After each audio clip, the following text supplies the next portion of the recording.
Hello everybody and welcome to 3 Colours Up. In this one we're going to be tackling British Infantry from the North Africa campaign. So this is a member of the British 8th Army. And this is from the A Gentleman's War box set, the 2-player set.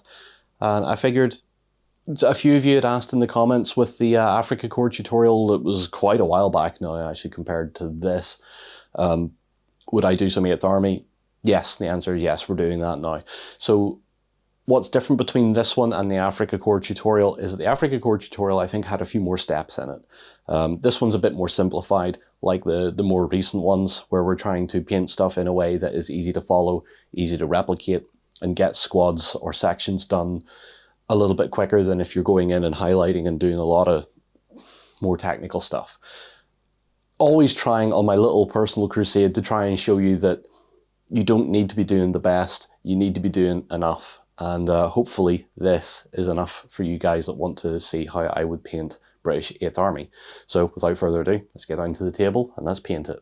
So to get started on our trooper here, we're going to be working on his clothing first, because the clothing is going to be the less intrusive thing, the easiest thing to correct, because we'll need to do skin and stuff like that later on. So what we're doing for our clothing is going with Vallejo model color Iraqi sand.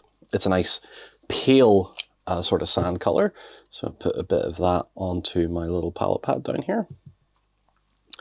And we're using this because the next color, or the color for his helmet, is going to be a different color. It's going to be more a traditional sort of desert yellow, but the clothing that the 8th Army wore in North Africa was quite pale, so we're going to try and replicate that as best we can.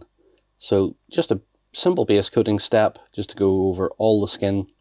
And at this point it doesn't matter if we go over, or sorry, not skin, clothing. At this point it doesn't matter if we go over anything that we don't need to, because we'll be tidying it up as we move along. So that's the beginning of the process, is getting this down, and then every other step that's near the clothing will be a sort of a correctional step. With our clothing now done, we're going to move on to the helmet. And for our helmet, we're going with Vallejo model color Desert Yellow. And you'll see, as I explained before, this is going to be a slightly different color. It'll be a little more orange, but not too much. You know, I do want a bit of variation here. I don't want everything to just be the same color. So this is going to be a little touch more orange, I believe. And maybe it'll be the same. Either way, they're close but different. That's the way we're going to describe it. Close but different. So we're going to need to do a couple of coats of this over our primer. But apart from that, this should be a little bit different to what the clothing is. So I'm going to put the first coat of this down. And while that's drying, we're going to put the base color down for our skin, because we have skin that we can work on. So we've got arms here, we've got his knees, and a little bit on the face as well. And for that, we're going to be using, again, Vallejo game color this time, heavy skin tone. You know, it's one of my favorite skin tones. And for a guy that's going to be running around the desert, this poor fella needs to be a little bit of a darker complexion. So the heavy skin tone works well towards achieving that. And we're going to just mix that up a little bit. So it's not quite your typical olive skin. So for example, I'm quite pale anyway, but this is a little bit darker. And it's going to be a good base coat for someone that's had a fair amount of sun. So we're going to apply this. And when we come back, we'll have this down and the second coat of the yellow on the helmet as well. And then from there we can move on. So with the skin and the helmet painted and dry, we can see that yes, there is a little bit of a difference here on the color between the clothing and the helmet. Not a lot. Could be a little subtle for some of you guys, so you could just do entirely one color or the other. I kind of like the difference because I can see it quite easily. Now, we're going to move on to shading our skin, and we're going to be using a contrast paint for that, which is Fyreslayer Flesh. Now, hopefully, this contrast paint will give us the right amount of, how should we say it, the right amount of suntan for this guy's skin. It's quite heavy, and it's quite reddy brown as well, so this guy should just look like he has quite a good tan. So I'm thinning it down quite severely with some water, and it's going to be a case of just applying it to all of the skin. And we may want to do more than one run in this. I'm not too sure yet. We need to see how it settles. What I'm kind of aiming for is to get some of the shading in around the top of the arm where his clothing is meeting. Try and force that shadow in a little bit. But apart from that, we're really just looking for it to tone the skin down a little bit and just get that shading in there. So you can see we haven't painted the webbing yet, and that's because we're going over the helmet strap as well with this. So we obviously want the helmet strap and the webbing to be a different color. So we're just applying that. Now what we are going to do is go underneath the helmet rim. Again, a little bit of forced shadow in there. Sort of becomes a fairly important piece when painting something in the desert, because you're fighting during the day and the shadow of your helmet, your headwear, would be more prominent than your eyes, so a lot of shadow would be present there. Don't necessarily have to do it, but it's something I just wanted to point out. Again, at the back of the neck. Being careful there. So we'll do that with the rest of the skin, and then we'll see how that turns out. With the Fyreslayer flesh now dry, we can briefly talk about what I've done. So after the initial thin coat, I've went back over certain areas with unthinned contrast paint, and basically picked out areas like, for instance, under this arm here, forced a bit of shading into there because this is kind of an ugly piece on the cast. So you want to sort of try and hide that a little bit through shading. You know, it's not perfect, but it'll help. And then along the bottom of the shorts, I've done another coat there as well, just to force in that shadow. On his face as well, what I've done is gone down either side of his nose and across his lips a couple of times, and around the helmet strap as well, just to hammer in that bit of shading.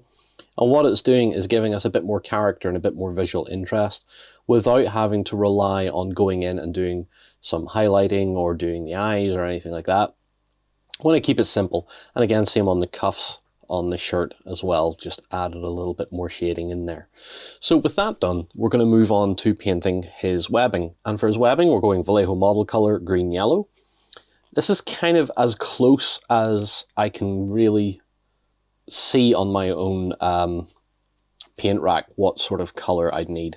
It's probably not perfect, it's probably a little too green, but it doesn't seem too far off what the British webbing looks like. So this is basically going to be an overall sort of, here's everything for webbing, let's just do it that. So we'll get in there and we'll start painting all the webbing. With our webbing coloured, I've also painted in the top of his socks, because he's wearing quite tall socks in the desert gear, but he's also got what I think are either gaiters or putties along the top of his boots as well. It seems to be, like, looking through pictures and stuff like that, it seems to be kind of a whatever you had. Some had putties, some had gaiters. So if they were gaiters, they would be the same colour as his webbing, more or less. If they're putties, they're going to be a different colour. So I'm going to decide on putties because it gives me another colour to play with. And for that, we're going to be using Vallejo model colour beige brown. We're also going to be painting the boots this colour, not because they are brown. Again, some image references I've seen, well, most, to be honest, still have them wearing their black ammo boots. And maybe later on suede boots came in. But the reason I'm doing this is that later we're going to put a darker contrast paint, probably a Basilicanum grey, over the boots. And that way it's going to look like the edges are a bit dusty and muddy. So we'll just paint the whole boot in with this, right up to the top of what I'm going to be calling his putties, even though they're probably gaiters. It just gets a way to have another colour on the miniature to keep that visual interest going, because at the minute he's quite bright. He's a very interesting looking model in this sort of colour, in this uniform. Certainly a lot different than the standard British soldier that we've painted before. So we're just going to do this, and then we'll move on to the next base coating, because base coating is just, I mean, how many times have I said I don't want to teach you how to base coat every time, and other people will do it different from me, so it's whatever works for you. I find Vallejo with my painting style works very well. Generally a single coat or maybe 2 coats further down the line. But we're going to do this, and then we're going to move on to starting on the weapon. So get this out of the way as neatly as possible. Have I missed anything there? A little bit at the top of that, get our putty back there. That should be fine. So we'll clean the brush off, and we're going to move on to his weapon. So for the weapon, we're going to be starting a base coat of Vallejo model colour chocolate brown. Again, because the wood on the rifles is quite dark. We're going to be painting the whole weapon in this. We don't necessarily need to leave out any particular part of the rifle. We're just going to be doing the whole lot, because we're going to be picking out those parts after this base coat is dry. And I'll explain that when we get to it as well. So we'll go ahead and base coat this, and then when we come back, we'll look at painting in some of the details. With our chocolate brown now down, we're going to be moving on to the next stage of painting our weapon, and that's going to be to use Citadel Air Leadbelcher. And we're going to be using that to paint in all the metallic parts on the weapon. Need to give it a shake first. Been a while since we used this one. Well, it hasn't, but still. Put some onto my palette pad here. And this is just going to be a case of painting in everything that should be made of metal. So that's the magazine and the trigger guard, and then all the mechanism up on top. Now he's posed in a way that he's pulling the bolt back, so there's a little bit extra metallic parts along the top of the rifle this time than usual. So up to there. Like that. And then we have some banding there. And then at the end of the muzzle, where we have the bayonet. And we're just going to paint all of that in the silver.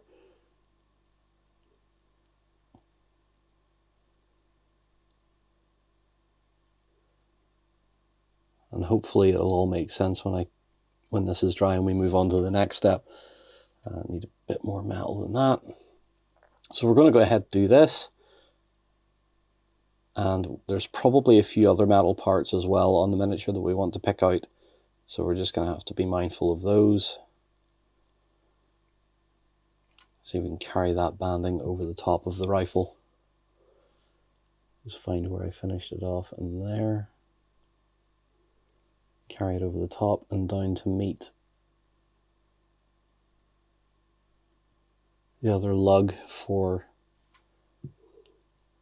the sling. And on the reverse side, it's a bit of a difficult angle to get at there. We'll get the underside of the magazine and trigger guard. Just there. There's also a metal butt plate, which we'll need to just get in there as well.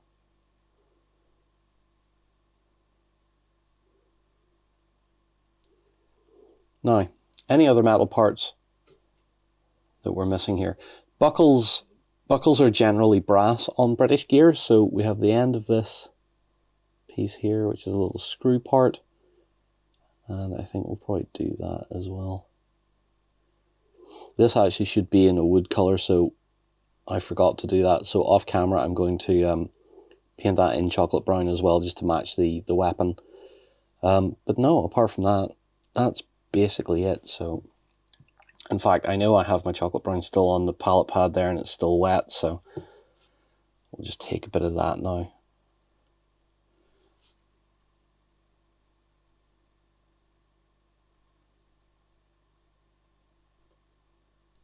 do that in as well. Had I been smart, I would have probably referenced my last painting tutorial and just used the same colours on the equipment. But because I'm not smart, I haven't done that. So there's probably going to be variations between this one and our late war infantryman as well.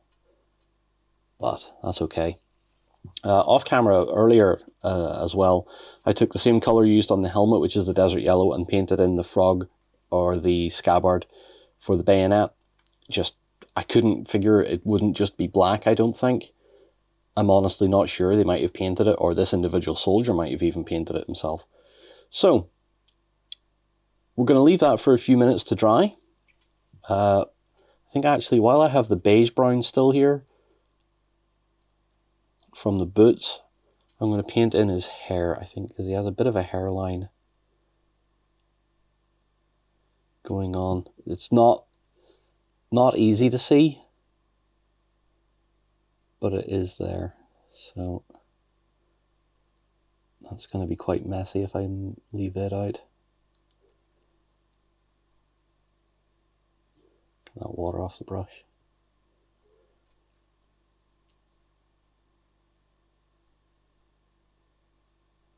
Just so that we're not leaving huge, big patches of grey anywhere there.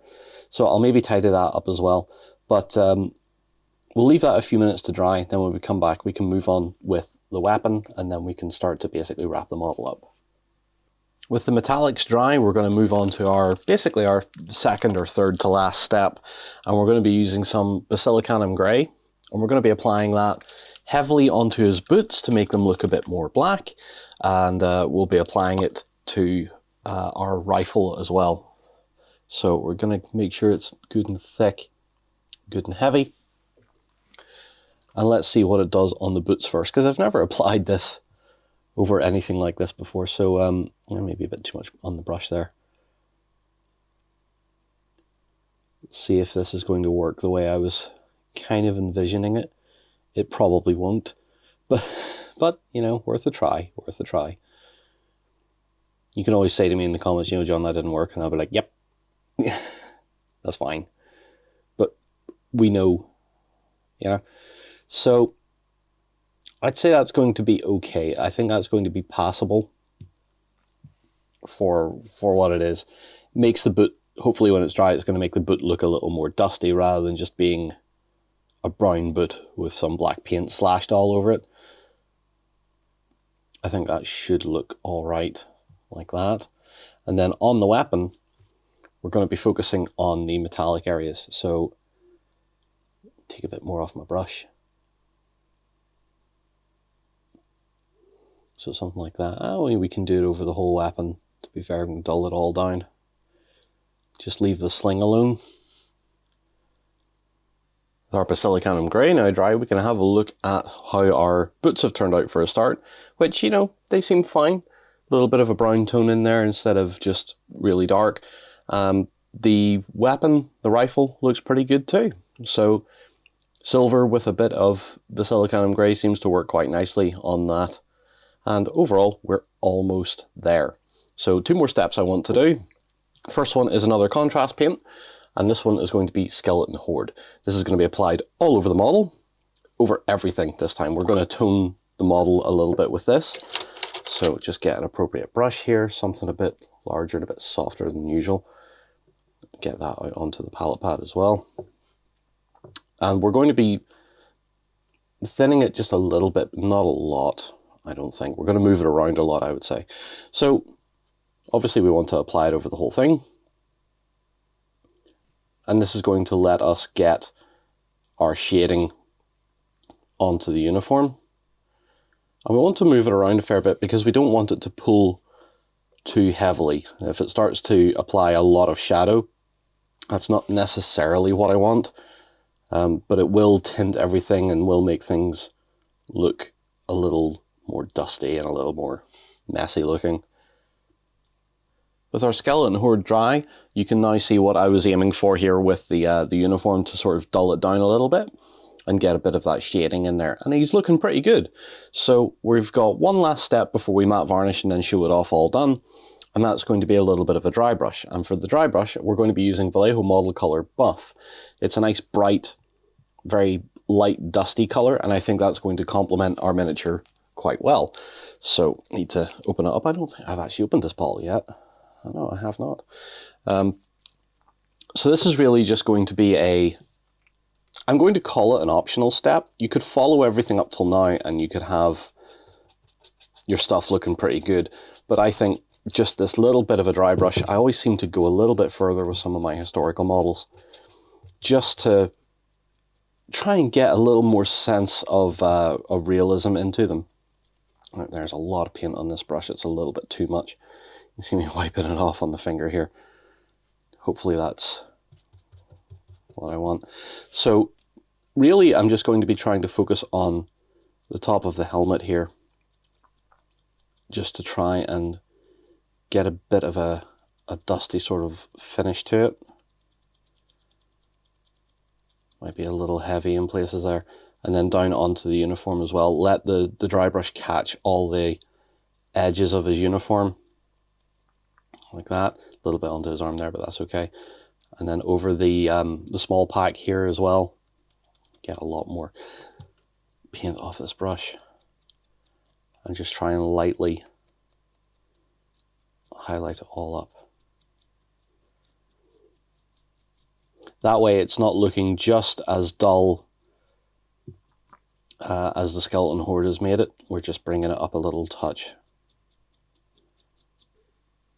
With our base given a little touch of brown and the model given a matte varnish, we now have our member of the 8th Army in North Africa ready to roll. And I think he looks alright. Again, we're always looking for something that's simple and easy to follow and easy to replicate. So I think this is definitely an easy to replicate one.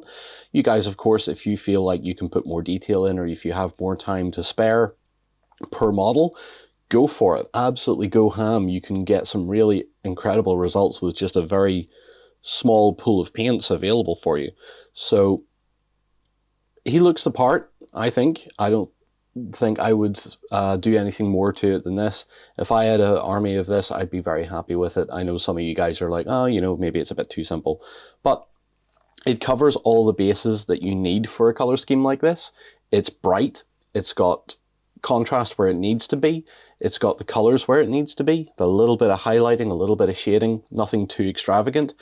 And if you have these in your infantry sections of 10 or 11 or whatever, alongside vehicles painted in a similar manner, you're going to have a good looking army, especially if you get some nice basing down on there. For example, I'd considered using some Green Stuff World Crackle paint, Mojave, I think it's the Mojave Mud Flat or Mojave Sand or something. That with a little bit of sand and some tufts on that base would just set it off absolutely brilliantly and really make it stand out. So, as always, guys, thank you so much for watching. I hope you've enjoyed it. Put your comments down below. And until next time, take care, stay safe, and see you again very soon.